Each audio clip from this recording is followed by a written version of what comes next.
रात के गहराते अंधेरे में अनु अपने बेटे आर्यन के बगल में बैठी थी, जो कि टीवी देख रहा था। तभी आर्यन ने अचानक पूछा, माँ, ये बताओ, दादी दादा आपको बहुत परेशान करते हैं ना? अनु ने थकी आवाज़ में कहा, हाँ बेटा, पर अब क्या कर सकते हैं, यहाँ है तो झेलना तो पड़ेगा ही। आर्यन, जो अब 10 साल का हो चुका था, अपनी मासूमियत से पूछ बैठा, पर माँ, क्यों झेलना पड़ेगा? आप तो हमेशा कहती हो कि कोई भी चीज़ जब बोझ बन जाए उसे दूर कर देना चाहिए। फिर दादी दादा को क्यों नहीं? अनु को बेटे का सवाल थोड़ा सा चुभा, पर उसने हल्के से बात टालने की कोशिश की।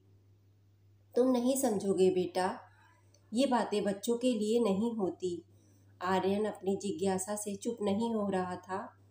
माँ, एक काम करते हैं, दादी दादा को चाची चाचा के घर भेज देते हैं, वहाँ रहेंगे तो सब खुश रहेंगे ना? अनु हंसी के साथ बोली, तुम्हारे चाची चाचा के घर? बेटा, वो लोग तो दादी दादा को बर्दाश्त भी नहीं कर सकते। तुम्हारी चाची तो उनको देखते ही भड़क जाती हैं, और तुम्हारे चाचा भी अपनी बीवी की ही सुनते हैं। वहाँ ये एक दिन भी नहीं टिक पाएंगे। आर्यन कुछ सोचते हुए बोला, तो फिर बुआ को बोल दो, आखिर दादी दादा उनके भी तो माँ बाप हैं। अनु थोड़ी उदास आवाज़ में बोली, तू भी ना कितने भोले हो बेटे, तुम्हारी बुआ को भेजा तो जा सकता है, पर वे भी वही बहाने बनाएंगी। उनके पास तो पहले से ही काम का बहाना रहता है। और तुम्हारे दादी दादा भी ढकोसले करेंगे कि हम बेटी के घर का पानी नहीं पी सकते, वहाँ कैसे रहेंगे? आर्यन ने फिर से मासूमियत से कहा, माँ, फिर क्या करें? उन्हें वृद्धाश्रम भेज देते हैं। वहाँ मैंने एक फिल्म में देखा था, बहुत अच्छे से रखते हैं बूढ़े लोगों को। अनु ने अपनी झुंझलाहट दबाते हुए कहा, वृद्धाश्रम? हाँ, सोच रही हूँ कुछ दिनों देख लेती हूँ, फिर तुम्हारे पापा से बात करूँगी, शायद यही ठीक रहेगा। अब बहुत हो गया, दिन भर इनकी सेवा करते करते थक जाती हूँ। आर्यन ने उत्साहित होकर बोला, सही कहा मम्मा, वैसे भी दादी दादा दिन भर मुझे टोकते रहते हैं, मोबाइल मत चलाओ, टीवी बंद कर दो। मैं बच्चा नहीं हूँ, समझदार हो रहा हूँ। अनु ने बेटे को प्यार से देखकर कहा, अरे मेरे राजा, तुम तो बहुत समझदार हो गए हो, 10 साल के हो गए हो, और मैं देख रही हूँ कि कितनी जल्दी बड़े हो रहे हो तुम। अब देखो, एक दिन तुम और बड़े हो जाओगे तो हम लोग बूढ़े हो जाएंगे, और फिर तुम्हारी शादी होगी और तुम्हारी प्यारी सी दुल्हन घर आएगी।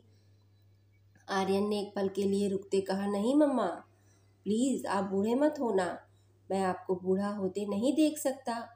अनु ने हंसते हुए कहा, बेटा, बूढ़ा तो सबको होना पड़ता है, एक दिन हमें भी। आर्यन चिंतित होकर बोला, पर मम्मा, अब आप बूढ़े हो जाओगे तो मेरी वाइफ आएगी, तो वो भी परेशान हो जाएगी ना? दादी दादा की तरह आप भी उसे टोकने लगोगी, और फिर वो भी सोचेगी कि कैसे आपको यहाँ से हटाएं। नहीं मम्मा, मैं ऐसा नहीं होने दूंगा। अनु ने हंसते हुए पूछा, अच्छा, तो तुम क्या करोगे? आर्यन ने तुरंत जवाब दिया, मैं आपकी और पापा की शादी के बाद ही तुरंत एक ओल्ड एज होम बुक करवा दूंगा, जहां आप लोग आराम से रह सकोगे, और मैं और मेरी वाइफ आराम से चैन से रहेंगे। जैसे दादी दादा के साथ आप कर रही हो, वैसे ही फिर तो सब खुश रहेंगे ना? आर्यन की इस मासूमियत से भरी और बेमन की समझदारी ने अनु को झकझोर कर रख दिया। उसने सोचा कि आज अगर बेटा इस उम्र में ऐसा सोच रहा है तो उसके विचार बड़े होकर कैसे होंगे। उसे अचानक एक सिहरन सी महसूस हुई। जिन बातों को उसने आज तक हल्के में लिया था, वे अचानक उसकी आत्मा पर चोट करने लगी। अपने बेटे की बातों से अनु के दिल में एक सवाल उठा, कहीं वो अपने बच्चे के लिए वही रास्ता तैयार तो नहीं कर रही जिसे वो खुद अभी चल रही है। अगर आज वह अपने सास ससुर को बर्दाश्त नहीं कर पा रही, तो कल उसकी जगह उसकी बहू भी उसे सहन करने से इनकार कर सकती है। अनु की आंखों में शर्म से आंसू भर आए। उसने सोचा कि आज भले ही वह अपने सास ससुर को भार समझ रही है, लेकिन कल जब वही हालात उसके सामने आएंगे, तब वह क्या करेगी? बेटे की बातों ने उसे एक गहरी सोच में डाल दिया। बेटे की मासूमियत में छुपे इस कटु सत्य ने उसकी आत्मा को जागृत कर दिया था।